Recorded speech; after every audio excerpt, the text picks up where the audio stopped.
అన్నయ్య, ఇప్పటికైనా భోజనం చేద్దురా అన్నయ్య. ఆకలిగా లేదమ్మా, నువ్వు వెళ్ళి భోంచే. ఉదయం నుంచి నువ్వు పచ్చి మంచినీళ్ళు కూడా ముట్టలేదు. నీకు ఆకలి వేయట్లేదంటే నన్ను నమ్మమంటావా? ప్లీజ్ అన్నయ్య, రా భోంచేద్దాం. వద్దమ్మా. వద్దంటే దాని అర్థం ఏంటన్నయ్య? నిజం చెప్పమంటావు? ఈ చెల్లి దగ్గర కూడా నువ్వు అబద్ధం చెప్తున్నావా అన్నయ్య? నిజం చెప్తే విని తట్టుకునే ధైర్యం నీకు లేదని నేను భయపడుతున్నాను మీరా. సరే అమ్మా, నీకు నిజం చెప్తాను విను. నాకు బ్రతకాలని లేదమ్మా. అన్నయ్య, ఏంటా మాటలు? నిజమమ్మా. ఒక మనిషి అన్నపానీయాలు మానేస్తే 3 రోజుల నుంచి వారం రోజుల వరకు బ్రతుకుతాడని ఒక అంచనా. సంధ్యా సమయంలో నిలబడ్డ వయసు నాది. పొద్దుగూకితే కన్ను ముయ్యడానికి 3 రోజుల కంటే ఎక్కువ పట్టకపోవచ్చు. ఏంటన్నీ మాటలు? నిన్నిలా ఏడిపించాలని నా గుండెల్లో దాచుకున్న నిజం చెప్పడం లేదు. అడిగావు గనుక చెప్తున్నా. ఇదే నిజాన్ని మీ అపూర్వ వదినకు చెప్తే అక్కడికక్కడే తన గుండె పగిలి చచ్చిపోతుందమ్మా. ఇదే కదమ్మా మీ ఆయనకు కావాల్సిందే. మేమిద్దరం చేస్తే ఈ ఇంటి ఆధిపత్యం చెలాయించాలనుకుంటున్నాడు. మీ ఆయన అనుకుంటున్నాడంటే ఒక అర్థం ఉంది. కింద నుంచొచ్చినవాడు, పూటకి గతిలేనివాడు ఇంత సంపదను చూసి మనసు చలించింది అనుకోవచ్చు. కాని ఈ ఇంట్లోనే పుట్టి ఈ సంపదంతా చూస్తూ పెరిగినవాడే కదా చెర్రి. వాడు కూడా అలా అనుకుంటే నేనెందుకమ్మా బ్రతకాలి?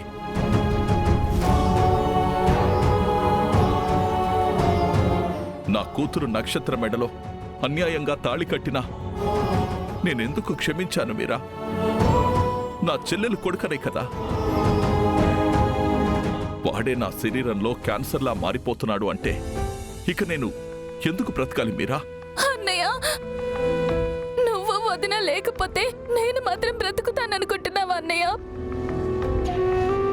ఇప్పటి వరకు నేను చచ్చిపోయానని మీరంతా అనుకున్నారు కదా. ఇప్పుడు నేను నిజంగానే చచ్చిపోతాను. అలా అనకమ్మా. అసలు పుట్టనే లేదనుకున్న నా పెద్ద కూతురు పుట్టానని, తిరిగి వచ్చానని భూమి రూపంలో వచ్చి ఈ నాన్న గుండెలో ఎన్నో ఆశలు రేపింది. మళ్ళీ లేదనుకుంటూనే లేదన్నట్టుగానే నా శత్రువు గగన్ పంచన చేరి కనుమరుగైపోయిందమ్మా. ఇక నేను మీ వదిన లేక, నువ్వు కూడా లేకపోతే నాకున్న ఒక్కగానొక్క కూతురు నక్షత్ర అది ఏమైపోతుందమ్మా? తన కోసం, తన క్షేమం కోసమైనా నువ్వు బతకాలమ్మా. లేదంటే దుర్మార్గులైనా మీ ఆయన, నీ కొడుకు నక్షత్రాన్ని కూడా బతకనివ్వరమ్మా. అన్నయ్య, నీకు దండం పెడతాను. మీరు ఊహించుకున్నంత దుర్మార్గులు మా ఆయన కానీ మా చెర్రీ కానీ కాదు.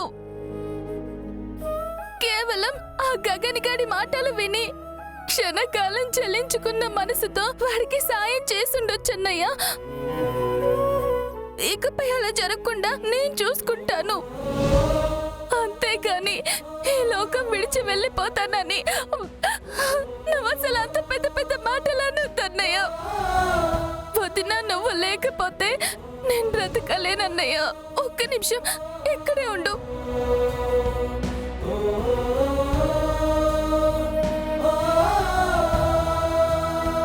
అన్నయ్య, చిన్నప్పుడు నువ్వు అంటుండేవాడివి కదా, నేను తినిపిస్తే అమ్మ తినిపించే గోరుముద్దల్లాగే అనిపిస్తుందని.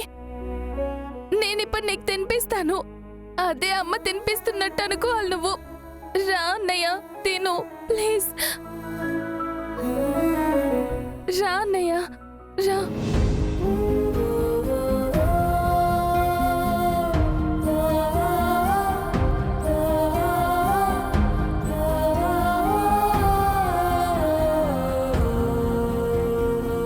నువ్వు తిన్నావమ్మా? నువ్వు తినకుండా నేను ఎప్పుడైనా తిన్నానా అన్నయ్య? ముందు నువ్వు తినన్నయ్యా.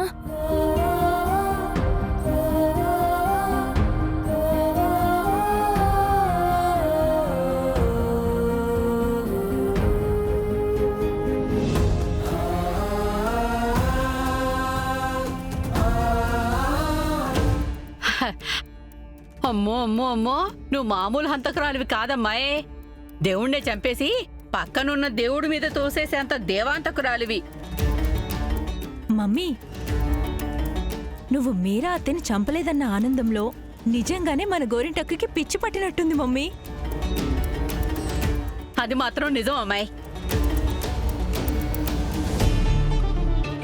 14 ఇయర్స్ ఒకటే జైల్లో ఉండడం అంటే కష్టం కదమ్మాయి.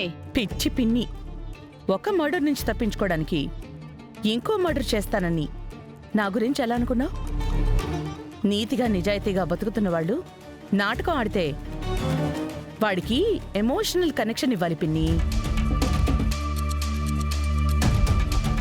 అప్పుడు వాడు ఏ పుట్టలో కలుగులో దాక్కున్నా వాడు ఆడుతున్న నాటకాన్ని మర్చిపోయి మరి బయటికి పరిగెత్తుకుంటూ వచ్చేస్తాడు.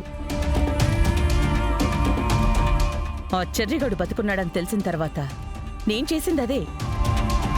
మీతో చెప్తున్నట్టు మాత్రమే మీ ముందు నటించాను. అంతకుముందు నేను మీరాకి పెట్టిన మత్తుమందుని మీరు చూడలేదు కదా.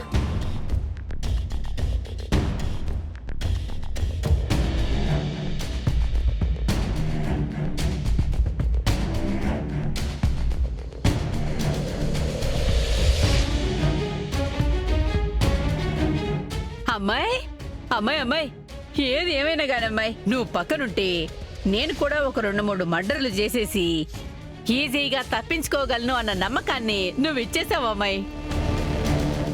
లేదు పిన్ని, ఒక్క విషయంలో మాత్రం నేను ఓడిపోతూనే ఉన్నాను. అదే ఆ భూమిని చంపే విషయంలో. అది బతికున్నంతకాలం ఎప్పుడైనా ఈ ఆస్తంతా నాదే అంటూ మన ఇంటి మీదికి రావచ్చు పిన్ని. అదే అది చస్తే ఈ ఆస్తిని హాయిగా నేను అనుభవించొచ్చు. ఆ భూమిని చావని, దాన్ని చంపాక నువ్వు పొగిడిన పొగడతలు నిజమని అప్పుడు నేను ఒప్పుకుంటాను. అంతవరకు నా డేగ కళ్ళు దాని మీదే ఉంటాయి. అవును బేబీ, నువ్వాణ్ణి చంపబోయిన వీడియో ఆ చెర్రీగాడి దగ్గర ఉంది కదా. మరే చెర్రీగాడు ఎందుకు మనం రివర్స్ అయినా ఆ వీడియోని డాడీకి ఎందుకు చూపించలేదు? ఇంకెక్కడ వీడియో మమ్మీ? వాడు నిజంగానే చచ్చాడనుకుని ఫోన్లో వీడియోని డిలీట్ చేశాను. కెమెరాలో చిప్ వెతికి వెరగొట్టేశాను. మనల్ని దయ్యంలా భయపెట్టడానికి వచ్చినప్పుడే వాడు వాటిని వెతుకుంటాడు. ఏమి దొరక్క వాడు మోసుకొని కూర్చున్నాడు. Very good baby. ఇక నుంచి ఆ భూమి చావు గురించి నేను ఆలోచిస్తా, చెర్రీ చావు గురించి నువ్వు ఆలోచించు. ఏదైనా ప్లాన్ తడితే వెంటనే నాకు చెప్పు. ఆ ప్లాన్ నేను అమలు చేస్తా.